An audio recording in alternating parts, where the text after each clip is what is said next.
China is dealing with an alarming rise in respiratory infections, mainly due to influenza virus and human metapneumovirus. Let's start with the figures.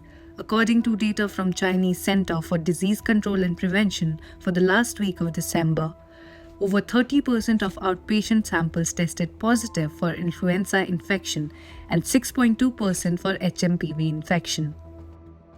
Meanwhile, in hospitals, 17.7% tested positive for influenza and 5.4% for HMPV infection. The exact figures aren't available, so it's difficult to assess the severity of the situation. However, China has confirmed that infections are on the rise, especially in the northern provinces. China has also issued a health advisory calling for attention towards acute respiratory infections.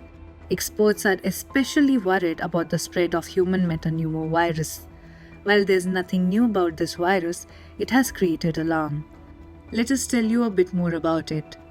The human metapneumovirus is an enveloped single-stranded RNA virus. It was discovered nearly 20 years ago. In fact, serological studies have shown that it has existed for at least 60 years. Despite that, we still don't have a vaccine for HMPV. This has highlighted the need for effective preventive measures against viruses.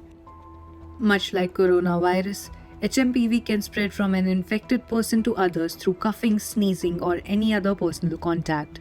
It can also spread by touching infected surfaces.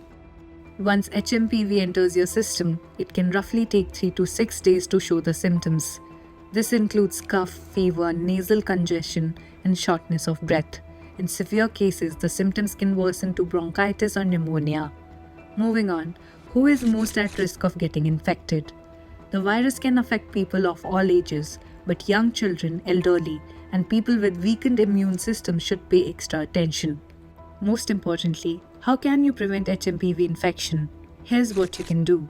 Wash your hands thoroughly and frequently. Avoid touching your eyes, nose, or mouth with unwashed hands. Avoid close contact with those who are sick. In case you experience cold-like symptoms, cover your nose and mouth while coughing and sneezing. Avoid contact with others and try to stay at home. Arzu Tawar for NDTV.